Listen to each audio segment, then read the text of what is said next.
the Radio Forest podcast. Hey, Forrest, Gary Hoey. There he is. How are you? Are you hydrated? I'm wicked hydrated right now. 8 cups of coffee. Yeah, there you go, buddy. How you been? How's the year? Oh, I'm doing good. The year's been really good, man. Had a great year with the Avalanche album, been touring, and the kids are doing good. My son's been playing in my band, so life is good, man. Yeah, I saw off the Avalanche album. I saw that song with Lita Ford's got 76,000 views on YouTube. It did, yes. We got a great response from that song, and we went out to Arizona, shot a video, because Lita lives out in Arizona, so we shot it out in the desert, and yeah, the fans really loved it, and the collaboration with her and I really got a great response. Now, don't you have some more tracks in the can with her or a full album, right? Isn't there more with Lita to come out at some point? Yes, we have a whole album that is set to come out in the new year. I know she's pretty close to, picking a date. I talked to her last, so yeah, I cannot wait for it to come out in the new year. And you also mentioned your son. Now, he's on this brand new album, Ho Hoey, Christmas Time is Here, right? He is. He's on the new album, and he's been playing with me the last year on the road. 24 years old, playing guitar like a monster.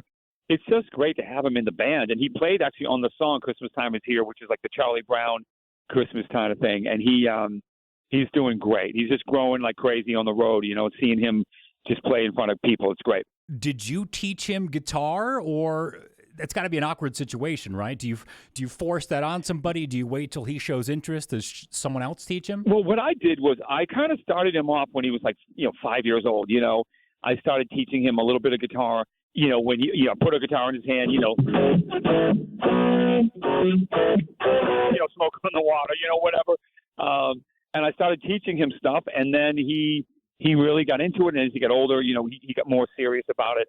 And then he's taken lessons with other people too. But I've taught him a lot of stuff, and he really enjoys learning and just playing with me. So on Christmas Time is Here, what else? What other songs do you have for the holidays? We found a few that we hadn't done. We did It's Beginning to Look a Lot Like Christmas, which is the first single that we put out, which is a really fun version of it. And then we get Up on the Rooftop. We kind of did like a Foo Fighters kind of crunchy version of that. And then Christmas Time is Here. We did Angels We Put on High, which we did release as a single already before, but we had it remixed. We remixed the whole album with anything that we had put out before. We remixed it with Max Norman. And then we did a new version of Silent Night, The Nutcracker Suite, Oh Holy Night, Jingle Bells, Still Got the Blues for Christmas. And there's a new original song that I wrote called Christmas Miracle, which is a really fun song. Can you give me any riffs from the new album? I always love hearing you bring out your guitar. Absolutely. The first one coming out, Fun Melody, we're going to go.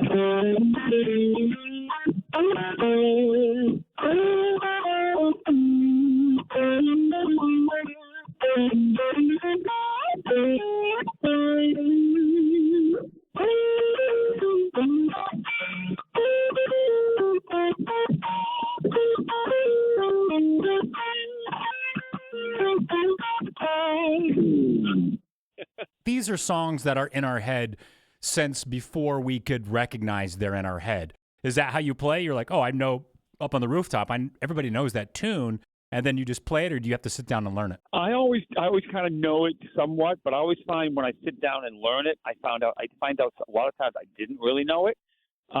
There's so many intricate little tiny things in those old Christmas melodies. That's crazy. They're almost like some of the composers and writers were so talented, like they're almost like borderline jazz musicians or something, because they'll do these little passing notes and all these little tiny things that you miss at one note, and it's like it's not right, but it's a tiny little alternate thing. Like it might be like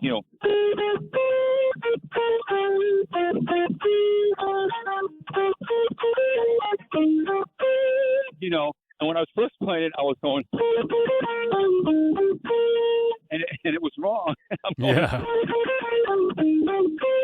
You have to go yeah. Before he does the click, click, click.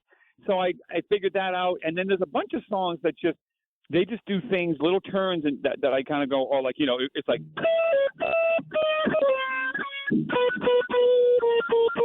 but then you realize he's doing a harmony.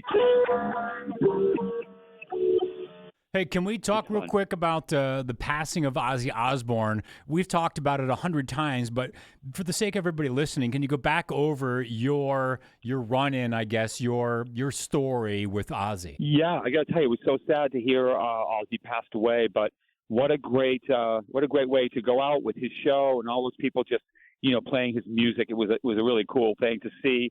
And yeah, man, I heard Ozzy on the radio, when I was in my 20s coming to Boston. He was coming on the radio. I'm looking for guitar player, rock and roll. And I was like, that's Ozzy. So I called up the radio station, and I just literally started going, playing an Ozzy riff,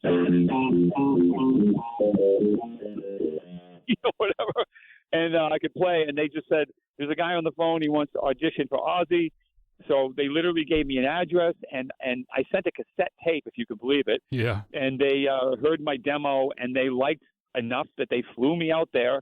And I get in a limousine. I'm driving down Sunset Boulevard, and I show up this place. There's like 20 guitar players in line with leather jackets, long curly hair like me. Like we all look the same. And it's just a cattle call. But I got to play with Ozzy in the room. I got to speak to him. He sang. We did I Don't Know. We did, Crazy Train. And he was a great guy. He was so fun, really nice to me. And he told me to come to L.A. He said, if you don't get the gig or you do get the gig, he said, you should really come out here. And, this is a great place for you to come out. And he said, come on to L.A., and I said, okay. So, and he gave me that advice. And honestly, I don't think I'd have a career if it wasn't for him. Isn't that weird how you don't get a gig, but it leads you to going out to L.A. and finding a manager and a record company. And I signed with Warner Brothers. And I think Ozzy was the reason. Now, was this after Randy Rhoads? Is this like Randy, or is this Jakey Lee? Is this before? This is before Zach, right? Yep, it was right before Zach. It was when he chose Zach. It was, Randy passed, and then Brad was in the band, Brad Gillis from Night Ranger. Right. And, Brad didn't really want to take the gig, but he did. He was amazing on that live album he did was insane. And, and then Jake, and then, he was now looking for, it was that point where he went on a giant search, around the country, and that's when he picked Zach Wild. Tell me about then your run-ins with Zach, because didn't you play with him as well too? Was this when he had gotten the gig or prior to that? Did you already know Zach at this point, I guess? I had known about Zach, but we hadn't really met. And then when he got the gig, I was like, that makes total sense, because he kind of looks like Randy, good looking, and he's got that, he knew every Black Sabbath song. I mean, he really was a good guy for the gig. So I was happy for him, and I would run into him, and, we would just jam and play together, and, we became friends, but, and played on stage a few times. And, I always razz him about it. You had to take my gig. My kids haven't eaten, and, I tell them that stuff. So what was it like touring with him? Because you guys played together on stage at the same time. Yeah, absolutely. Yeah. I mean, Zach is such a force of nature, man. He's such an incredible musician, and he's a great guy, amazing human being. And I remember recording up in near Space Mountain, he was living up there, and we'd always run into him, at the store, whether we were recording or just hanging out, hey, Zach, what's going on? The most down-to-earth guy. How many people were in the room? Was Ozzy listening, or did you just go in and jam with a band, and then they'd relay that to Ozzy? But you said he talked to you, so were you playing and he's singing? Oh, yeah. He was in the room with the band, the whole band. We were playing, and Ozzy was singing with me. I mean, he was coming right up to me, shaking his head, going, no, no, no. And Randy Castillo, God rest his soul, was playing drums, and Phil Soussan on bass, and it was the guys, and Sharon was there, and I remember a wall where they had all these 8x10s all lined up, like people, like, you know what I mean? They were looking at. I guess. Oh, no way! Of like the people that are trying out. Yeah, like little 8x10 press photos all lined up, like with tacks in them, all kind of down the row, and I think there was some tacks were like right on the face. So I was hoping when I left there wasn't a tack in my head. And then the next day they invited me back again. So I'm like, you know what? I think I'm in. I didn't get the gig, but I did go back a second time. There was a lot of great guitar players, man. Like I don't know if you know Jimmy Bell, but really good guitar player, plays like in House of Lords and stuff. Good guitar player. He auditioned.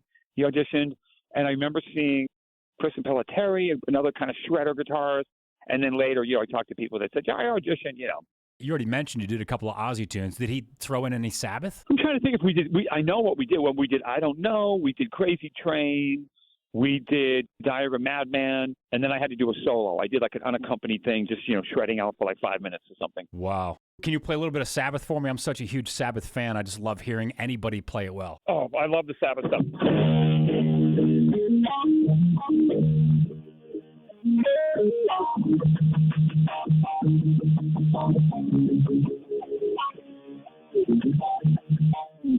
don't know if it comes out on the phone, but like, you know, stuff like.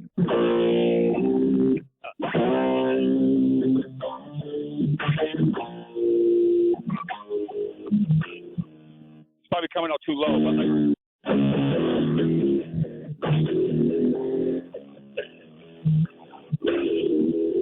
Sabbath, Bloody Sabbath. Yeah, I grew up listening to like the first album, like when he did the old, you know,